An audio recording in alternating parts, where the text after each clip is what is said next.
नमस्कार दोस्तों, स्वागत है आप सभी का एग्जाम क्रैक के ऑनलाइन स्टडी प्लेटफॉर्म में। तो दोस्तों आज का जो यह वीडियो है हिंदी साहित्य से संबंधित होने वाला है और मैंने इसमें 50 से 60 कुछ ऐसे चुनिंदा क्वेश्चन को लेकर आए हैं जिसमें आप हिंदी साहित्य का पूरा निचोड़ अपने दिमाग में बहुत आसानी से कंठस्थ कर सकते हैं। और यकीन मानिए जितने भी आगामी होने वाली जो परीक्षाएँ हैं जिसमें आपका हिंदी सब्जेक्ट आता है उनके लिए बहुत ही शानदार ये क्लास होगा। जैसा कि आप देख सकते हैं जितने भी मैंने यहाँ पे क्वेश्चन लिए हैं सब एक से बढ़कर एक क्वेश्चन है। तो आइए इस खूबसूरत सेशन का आगाज करते हैं। दोस्त यदि आप मेरे चैनल पे पहली बार हैं तो इस चैनल को प्यारा सा कमेंट करके सब्सक्राइब कर दीजिए, क्योंकि जो आपका ये लाइक शेयर सब्सक्राइब होता है मेरे लिए मोटिवेशन का काम करता है। बात करते हैं पहला क्वेश्चन आपके देखिए, ये पूरा का पूरा जो क्वेश्चन आपका होने वाला है ये भाषा के विकास से संबंधित होने वाला है, क्योंकि जितने भी आपके एग्जाम होते हैं उसमें भाषा का विकास से सबसे ज़्यादा क्वेश्चन पूछे जाते हैं। तो यहाँ पे मैं आपको 40 से 50 क्वेश्चन इसी में बताएंगे। और याद रखिए यहाँ पे 40 से 50 क्वेश्चन नहीं बल्कि यह आपका 40 से 50 क्वेश्चन टोटल 500 क्वेश्चन के बराबर होने वाला है। आप उसका अंदाजा बस कुछ ही समय में आप लगा सकते हैं।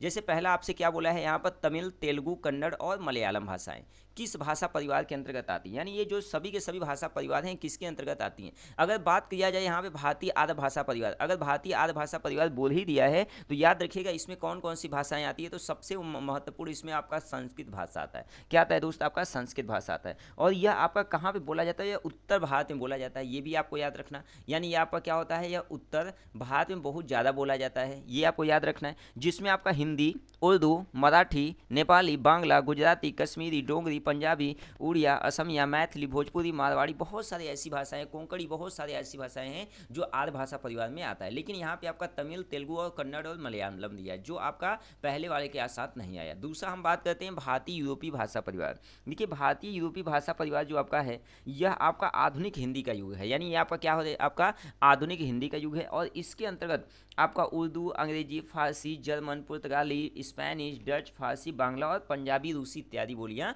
बोली जाती हैं। अगर द्रविड़ की वही बात किया जाए तो जो द्रविड़ आपका है तमिल, तेलुगु, कन्नड़ और मलयालम जो भाषाएं होती हैं वो किस परिवार से बिलोंग करती हैं, द्रविड़ भाषा परिवार से बिलोंग करती हैं। तो इस तरीके से आप ये कर सकते हैं। क्वेश्चन नंबर फर्स्ट का ऑप्शन नंबर सी बिल्कुल करेक्ट ऑप्शन चला जाएगा। बात करते हैं क्वेश्चन नंबर सेकंड का। दोस्त यदि आपको ये वीडियो पसंद आया तो ईमानदारी से चैनल को शेयर सब्सक्राइब करके एक प्यारा सा कमेंट कर दीजिए। और आप यहाँ पे कमेंट ये भी करिए कि आपको ये कंटेंट, ये आपका जो स्टडी मटेरियल है कैसा लगा। बात करते हैं सेकंड क्वेश्चन का, दिया है कि भारतीय आर्य भाषा परिवार की भाषाओं का मूल स्रोत कौन सी है। यदि मूल स्रोत की बात करते हैं तो मूल स्रोत का मतलब ये आपका होता है कि वो जो भाषा है वो कहाँ से हमें प्राप्त हुआ है। तो आर्य भाषा में हमने आपको बताया था कि आर्य भाषा में कौन कौन से परिवार यहाँ पर आते हैं, और ये आपका संस्कृत से जुड़ा हुआ है और इसका जो एरिया बहुत बड़ा है, इसका जो एरिया ये बहुत बड़ा है और ये सबसे पुराना आपका है। तो याद रखना आपका भारतीय आर्य भाषा परिवार की बात करें तो यहाँ पे आपका जो वैदिक संस्कृत होगा ये बिल्कुल करेक्ट ऑप्शन चला जाएगा, यानी ऑप्शन नंबर बी बिल्कुल करेक्ट ऑप्शन होगा।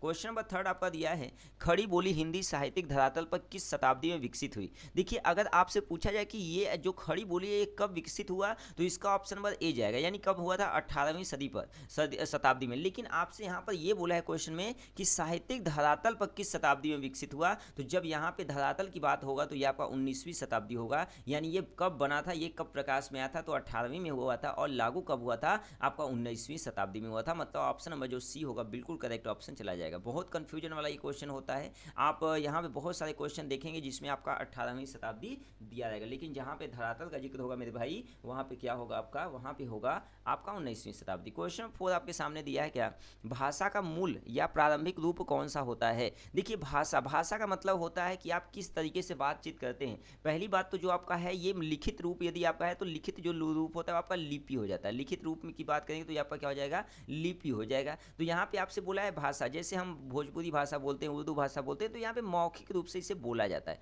इसे मौखिक रूप से बोला जाता है। आप किसी को बाध्य नहीं कर सकते कि भैया आप यही भाषा बोलिए। और साहित्यिक रूप से इसका कोई साहित्य नहीं होता कि आपको यहाँ पे पूरा का पूरा उसका हिस्ट्री बताना है, मतलब उसे आप मौखिक रूप से बोल सकते हैं। तो ऑप्शन नंबर बी इस क्वेश्चन का राइट आंसर चला जाएगा।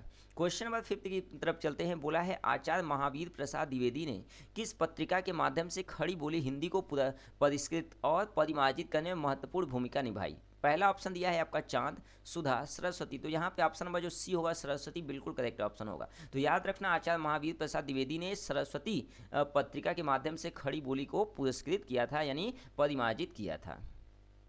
क्वेश्चन नंबर सब बहुत इंपॉर्टेंट है। क्वेश्चन नंबर जो 6 है वो आपका बहुत इंपॉर्टेंट है, इसको आप नोट कर लीजिएगा।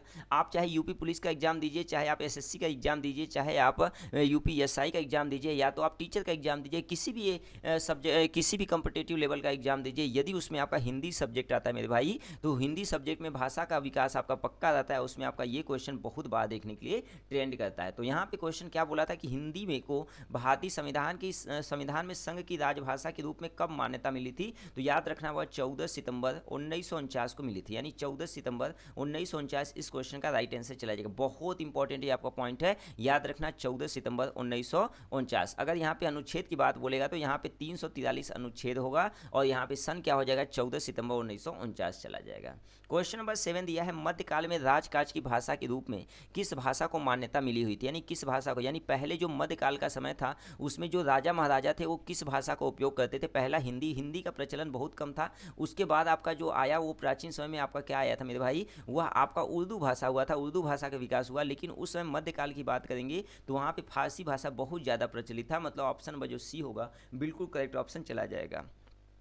क्वेश्चन नंबर 8 की बात करते हैं, उत्तर भारत की खड़ी बोली हिंदी दक्षिण में किस रूप में विकसित हुई थी? यानी जो उत्तर भारत की खड़ी बोली है वह हिंदी दक्षिण भारत में किस रूप में विकसित हुई थी? पहला आपका दिया है द्रविड़ हिंदी, दूसरा है दक्कनी हिंदी, फिर आपका दिया है दक्कनी उर्दू। याद रखना यहाँ पे जो उत्तर भारत की खड़ी बोली है वो हिंदी में दक्षिण में किस नाम से शुरू हुई है, विकसित हुआ? तो आपका दक्कनी हिंदी में शुरू हुआ था। ऑप्शन नंबर बी इस क्वेश्चन का राइट आंसर चला जाएगा।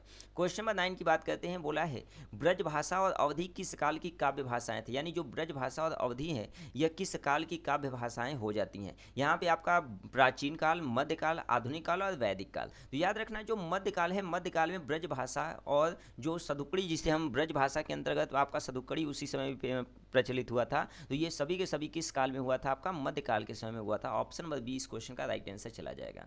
देखिए अनुच्छेद की बात हम कर ही रहे थे और यहाँ पे ये क्वेश्चन आपका आ भी गया। बहुत इंपॉर्टेंट क्वेश्चन है, आप किसी भी एग्जाम को दीजिएगा, किसी भी कॉम्पिटिटिव एग्जाम को देंगे तो उसमें से 100% ये क्वेश्चन आने वाला है। तो यहाँ पे आप देख सकते हैं, बोला है क्या क्वेश्चन? बोला है मेरे भाई, आपसे बोला है कि संविधान के किस अनुच्छेद के अनुसार संघ की राजभाषा हिंदी और लिपि देवनागरी है? यानी देवनागरी है। तो याद रखना वो अनुच्छेद कौन सा आपका? 343, यानी 343 ऑप्शन नंबर ए बिल्कुल करेक्ट ऑप्शन चला जाएगा। बुंदेली और कन्नौजी हिंदी की किस उपभाषा वर्ग की बोलियां हैं? यानी जो आपका बुंदेली है और जो कन्नौजी है वह हिंदी की कौन सी ऐसी उपभाषा है? उपभाषा का मतलब जो उसके द्वारा ही उत्पन्न हुआ है, या वर्ग की बोलियां है। तो किसके द्वारा यह उत्पन्न हुआ है? तो आपका पश्चिमी हिंदी के द्वारा उत्पन्न हुआ है। ऑप्शन नंबर बी बिल्कुल करेक्ट होगा, यानी 11 क्वेश्चन का ऑप्शन नंबर बी बिल्कुल राइट आंसर चला जाएगा।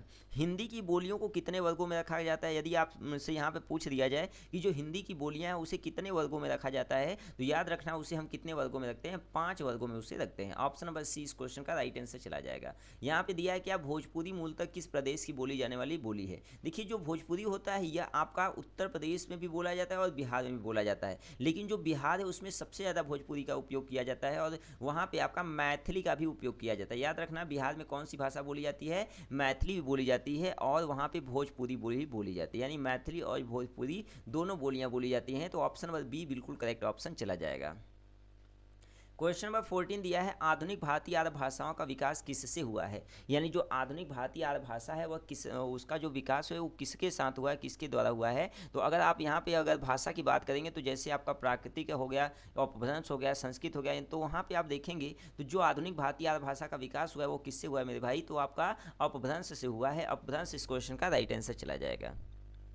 क्वेश्चन नंबर 15 दिया है, भाषा के संदर्भ में अशुद्ध तथ्य बताइए। यानी भाषा के संदर्भ में देखिए भाषा अर्जित संपत्ति होती है। पहली बात तो जो आपका ये याद रखना, जो भाषा होता है ये अर्जित नहीं किया जाता, ये अपने आप मिल जाता है। आप जिस वातावरण में रहेंगे वहाँ का भाषा आप बोलना चलना सीख जाएंगे। फॉर एग्जाम्पल यदि आप बिहार जाकर रहते हैं तो आपको बिहारी आने लगेगा, यदि आप महाराष्ट्र जाकर रहते हैं तो महाराष्ट्री आने लगेगा, यदि आप यूपी आकर रहते हैं तो यूपी का आपको भाषा आने लगेगा, यदि आप किसी भी स्थान पर आप जाते हैं तो वहाँ की भाषा आपको ऑटोमेटिक आ जाता है। तो ये जो आपका होता है ये अर्जित संपत्ति नहीं होता है, बल्कि वातावरण से सीखा जाता है। भाषा सामाजिक वस्तु नहीं, बिल्कुल नहीं। जो भाषा होता है ये सभी लोग इसका यूज करते हैं, लेकिन यहाँ पे आपसे बोला है नहीं होती, मतलब इसका उपयोग सामाजिक लोग ही करते हैं। भाषा परिवर्तनशील होता है। ऑप्शन नंबर सी बिल्कुल करेक्ट ऑप्शन हो रहा है। क्यों हो रहा है दोस्त? अभी हमने आपको बताया था कि अगर हम क्या काम करेंगे, जैसे जैसे दूसरे स्थान पर जाएंगे हमारी जो भाषा है, जो ये शैली है, ये परिवर्तित होती जाएगी। मतलब ऑप्शन नंबर जो सी होगा बिल्कुल करेक्ट ऑप्शन चला जाएगा।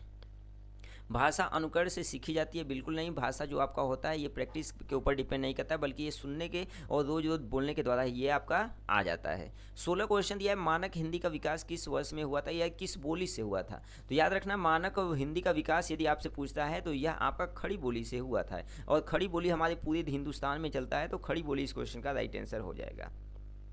17 क्वेश्चन, आदिकाल में मैथिली का बड़ा कवि किसे कहा जाता है, यानी जो आदिकाल है उसमें मैथिली का जो बड़ा कवि है वह किसे कहा जाता है। तो विद्यापति को सबसे बड़ा कवि कहा जाता है, यानी विद्यापति इस क्वेश्चन का राइट आंसर चले जाएंगे। याद रखना, अगर आदिकाल पूछता है और मैथिली का पूछता है कि सबसे बड़ा कवि, तो यहाँ पे आपका विद्यापति ऑप्शन में चला जाएगा। क्वेश्चन नंबर 8 की बात करते हैं, लिपि के विकास क्रम में पहली लिपि क्या थी। बहुत शानदार क्वेश्चन आपका ये है, यानी आपसे बोला क्या है कि लिपि के विकास क्रम में पहली लिपि का यदि नाम बोलेगा तो ये आपका चित्रात्मक लिपि था, यानी सबसे पहले लोग चित्र बना बनाकर वहाँ पे क्या करते थे, लोगों को बताने का काम करते थे, संकेत देने का काम करते थे। फिर उसके बाद धीरे धीरे बोलियाँ, उसके बाद धीरे धीरे लिपियों का विकास होने लगा। तो यहाँ पे चित्रलिपि बिल्कुल सही ऑप्शन आपका चला जाएगा, चित्रलिपि यानी option number C right answer होगा। चलिए क्वेश्चन नंबर 19 पे चलते हैं। दोस्त, यदि आपको स्लाइड पसंद आ रहा है, आपको एंजॉय मिल रहा है, तो एक प्यारा सा कमेंट करेंगे और बताएंगे कि ये आपको टॉपिक कैसा लग रहा है, ये आपको कंटेंट कैसा लग रहा है। अगर अच्छा लग रहा है तो एक प्यारा सा कमेंट करेंगे भाई। बोला है कि ब्रज भाषा खड़ी बोली और हरियाणवी, बुंदेली और कन्नौजी हिंदी बोलियों के किस वर्ग में आती हैं। तो यह आपका पश्चिमी हिंदी में आती है, यानी आपका क्या होता है, पश्चिमी हिंदी के अंतर्गत आता है। यानी हम अगर यहाँ पे भारत का नक्शा देखेंगे, तो भारत का नक्शा देखेंगे तो जो आपका ये कन्नौज है, ये जो आपका हरियाणा है, बुंदेल है, ये सभी के सभी पश्चिमी एरिया में आते हैं। तो इस तरीके से भी आप याद रख सकते हैं कि ये पश्चिमी एरिया में बोली जाती हैं। कृष्ण काव्य की भाव संपदा किस भाषा में व्यक्त हुई थी, यानी जो कृष्ण काव्य की जो भाव संपदा है वो किस भाषा में व्यक्त हुई थी। तो यहाँ पे आपका ब्रज भाषा में हुई थी, यानी ब्रज जो जितने भी लेखक हुए, जो मीराबाई हुए, सूरदास जी हुए, रही, ये सभी के सभी जो थे, ये सभी के सभी कवि ब्रज भाषा में अपनी रचनाओं को लिखे थे। तो यहाँ पे ब्रज भाषा बिल्कुल करेक्ट ऑप्शन होगा। क्वेश्चन नंबर 21 की बात करते हैं। बोला है, इन लिपियों में से कौन सी लिपि पहले रेखता लिपि की भांति दाएं से बाएं लिखी जाती है, यानी कौन सी जो लिपि है वो आपका दाएं से बाएं लिखी जाती है। ये भी क्वेश्चन इंपॉर्टेंट, नोट कर लीजिए भाई, ये नोट कर लीजिए, बहुत इंपॉर्टेंट आपका क्वेश्चन है। आपसे बोलेगा कि उस लिपि का नाम बताइए जो आपका दाएं से बाएं की ओर लिखी जाती है। तो याद रखना, खरोष्टी जो लिपि है वो आपका दाएं से बाएं की ओर लिखी जाती है। ऑप्शन नंबर बी इस क्वेश्चन का राइट आंसर होगा। मुगल काल में हिंदी भाषा का प्रभाव डालने वाली भाषा कौन सी थी, यानी मुगल काल में सबसे ज़्यादा भाषा बोले जाने वाली कौन सी थी। तो याद रखना, मुगल काल में सबसे ज़्यादा फारसी लोग बोलते थे, फारसी भाषा का उपयोग सबसे ज़्यादा किया जाता था, यानी फारसी इस क्वेश्चन का राइट आंसर होगा। चलिए क्वेश्चन की बात करते हैं। क्वेश्चन नंबर यहाँ पर 23 क्या दिया है आपका। बोला है, मेवाती और हड़ौती बोलियाँ किस हिंदी में किस वर्ग की बोलियाँ हैं। तो याद रखना, जो मेवाती होती हैं, जो हरियाणवी होती हैं, जो हड़ौती होती हैं, सभी के सभी जो बोलियाँ होती हैं वो राजस्थानी में आती है। राजस्थानी इस क्वेश्चन का राइट आंसर होगा। अगर यहाँ पे आपका बिहारी बोलता है तो बिहारी में आपका उर्दू आ जाता है, मैथिली आ जाता है, ये खड़ी बोली आ जाता है, ये सब के सब क्या हो जाएंगे, आपके बिहारी हो जाएंगे। पश्चिमी हिंदी की बात करेंगे तो आपका यहाँ पे क्या हो जाएगा, कन्नौजी हो जाएगा, और आपका उड़िया हो जाएगा। ये सब यहाँ पे आपका है पश्चिमी हिंदी के अंतर्गत आता है। 24 दिया है, देवनागरी लिपि में हिंदी के अतिरिक्त और कौन सी भाषा लिखी जाती है, यानी देवनागरी जो आपका भाषा है, जो देवनागरी लिपि है उसमें हिंदी के अतिरिक्त और कौन सी भाषा लिखी जाती है। तो याद रखना, यहाँ पे मराठी लिखी जाती है। तो जो देवनागरी है वो आपका हिंदी, देवनागरी में आपका क्या लिखा जाता है, हिंदी भी लिखा जाता है, और इसी में आपका क्या लिखा जाता है मेरे भाई, वो आपका मराठी भी लिखा जाता है। तो ये दोनों चीज़ें आपको नोट करना है कि देवनागरी लिपि में हिंदी और मराठी भाषा को लिखा जाता है। इनमें से हिंदीतर भाषी राज्य कौन सा है, यानी आपका यहाँ पर बोला है कि इनमें से हिंदीतर भाषी राज्य कौन सा है। तो हिंदीतर भाषी राज्य कौन सा है, Maharashtra. Option number D question का राइट आंसर होगा। अधिकतर भारतीय भाषाओं की लिपियों का विकास किस प्राचीन लिपि से हुआ है, यानी किस प्राचीन लिपि से हुआ। तो याद रखिएगा, ब्राह्मी लिपि से हुआ है। ब्राह्मी लिपि सबसे पवित्र लिपि माना जाता है और सबसे प्राचीन लिपि माना जाता है, इसलिए ब्राह्मी लिपि सभी का जननी भी माना जाता है। तो याद रखना, अधिकतर भारतीय भाषाओं की लिपियों का विकास किससे हुआ है, ब्राह्मी लिपि से हुआ है। ऑप्शन नंबर ए बिल्कुल करेक्ट होगा। 27 बहुत शानदार तरीके से, बहुत बेहतरीन तरीके से यहाँ पे बताते हैं। बोला है, क्या हिंदी में किस भाषा के संदर्भ में साधु भाषा, टकसाली भाषा तथा परिनिष्ठित भाषा का प्रयोग होता था, यानी होता था। तो ये किस में होता था, मानक भाषा में होता था। मानक भाषा इस क्वेश्चन का राइट आंसर चला जाएगा। क्वेश्चन नंबर 28 बहुत बेहतरीन तरीके से इसको हम रिवीजन करवा देते हैं। बोला है, क्या आपसे बोला है, संविधान अनुच्छेद 343(2) के अनुसार संघ सरकार के कार्यों में अंग्रेजी का प्रयोग जारी करने की व्यवस्था कब लाई गई थी। तो यह कब लाई गई थी, यह आपका 25 जनवरी 1964 ईस्वी में लाई गई थी। यहाँ पे 25 जनवरी 1964 ईस्वी इस क्वेश्चन का राइट आंसर। यदि आपसे बोलता है कि 14 सितंबर 1950 को क्या हुआ था, तो 14 सितंबर 1950 को आपका यहाँ पे जो बोली था उसको मान्यता मिला हुआ था। और ये किस अनुच्छेद से आपका जुड़ा हुआ है, तो आपका 343 अनुच्छेद से जुड़ा हुआ है। हिंदी खड़ी बोली गद्य के विकास में किस साहित्यकार ने महत्वपूर्ण भूमिका निभाई थी, यानी किसने महत्वपूर्ण भूमिका निभाई थी, सदल मिश्र ने निभाया था। सदल मिश्र, ऑप्शन नंबर ए बिल्कुल राइट आंसर चला जाएगा। निम्नलिखित काव्य पंक्तियां किस कवि की हैं? जामे रस कछु होत हैं, पढ़त ताहि सब कोय, बात अनूठी चाहिए भाषा कोई होय। तो याद रखिएगा यहाँ पे जो आपका ये पंक्ति है ये किससे जुड़ा हुआ है, यह किसकी रचना है, तो आपका भारतेंदु हरिश्चंद्र का रचना है। भारतेंदु हरिश्चंद्र इस क्वेश्चन का राइट आंसर हो जाएगा। 31 की बात करते हैं। बोला है पुरानी हिंदी को किस भाषा का समानार्थक माना जाता है, यानी जो पुरानी हिंदी है वह किस भाषा का समानार्थक का मतलब उसके विपरीत या उसका पर्यायवाची के रूप में माना जाता है, तो यह अपभ्रंश, यानी जो आपका हिंदी है वो अपभ्रंश भाषा से निकल के आया, तो अपभ्रंश इस क्वेश्चन का राइट आंसर होगा। पाणिनि ने किस ग्रंथ के द्वारा संस्कृत भाषा को एक रूपता देने का सिद्धांत, तो यहाँ पे अष्टाध्यायी, यानी अष्टाध्यायी के लेखक कौन है, महर्षि पाणिनि है। और इन्हें ही संस्कृत की जननी के रूप में कहा जाता है और इन्होंने ही माहेश्वर सूत्र की स्थापना किए थे। तो ये सभी के सभी पॉइंट बहुत बेहद इंपॉर्टेंट है। आपसे ये पूछ सकता है कि बताइए अष्टाध्यायी के रचयिता कौन है, तो महर्षि पाणिनि जी हो जाएंगे। क्वेश्चन नंबर 33 दिया है क्या, पूर्वी हिंदी की बोलियां अपभ्रंश के किस रूप से विकसित हुई, तो ये किस रूप से विकसित हुई, अर्धमागधी से विकसित हुई। अर्धमागधी इस क्वेश्चन का राइट आंसर चला जाएगा। अर्धमागधी इस क्वेश्चन का राइट आंसर। 34 की बात करते हैं। पश्चिमी हिंदी का उद्भव किस अपभ्रंश से हुआ है, तो किस अपभ्रंश से हुआ है, सौसेनी से हुआ है। सौसेनी इस क्वेश्चन का राइट आंसर होगा। 35 बोला है पाली प्राकृतिक भाषाएं किससे विकसित हुआ है, यदि आप वहाँ पे याद करेंगे तो यहाँ पे जो याद करेंगे दोस्त, तो आपका जो पाली प्राकृतिक भाषा है वो किससे विकसित हुआ है, तो आपका वैदिक संस्कृत से विकसित हुआ है। ऑप्शन नंबर डी इस क्वेश्चन का राइट आंसर होगा। बहुत शानदार तरीके से बहुत बेहतरीन आपका ये कंटेंट होने वाला है। दिया है क्या कि भाषा विज्ञान के किस खंड में पद से वाक्य बनाने की प्रक्रिया का वर्णात्मक, तुलनात्मक तथा ऐतिहासिक दृष्टि से अध्ययन होता है, तो किसके होता है, वाक्य विज्ञान से होता है। यानी वाक्य के द्वारा ही हम यहाँ पे सभी के सभी विज्ञान की भाषा को एक तरीके से क्या करते हैं, लिखने और बनाने का काम करते हैं। खड़ी बोली का दूसरा नाम क्या है, अगर पूछता है कि खड़ी बोली का दूसरा नाम क्या है, तो याद रखना खड़ी बोली का दूसरा नाम कौरवी है, यानी कौरवी को भी हम खड़ी बोली के नाम से जानते हैं। भाषा के संदर्भ में महात्मा गांधी ने किसका समर्थन किया, तो भाषा के संदर्भ में महात्मा गांधी ने हिंदुस्तानी का समर्थन किया। हिंदुस्तानी क्वेश्चन का राइट आंसर होगा। 39 आपकी स्क्रीन पे बहुत शानदार तरीके से बोला है खड़ी बोली का प्रयोग साहित्यिक हिंदी खड़ी बोली के अतिरिक्त किस अर्थ में होता है, तो किस अर्थ में होता है, यह आपका दिल्ली मेरठ के आसपास की लोक बोली के अर्थ में होता है। यानी जो आपका ये खड़ी बोली का उपयोग होता है ये सबसे ज़्यादा कहाँ पे किया जाता है, अतिरिक्त कहाँ पे होता है, तो आपका दिल्ली मेरठ के आसपास क्षेत्र में होता है।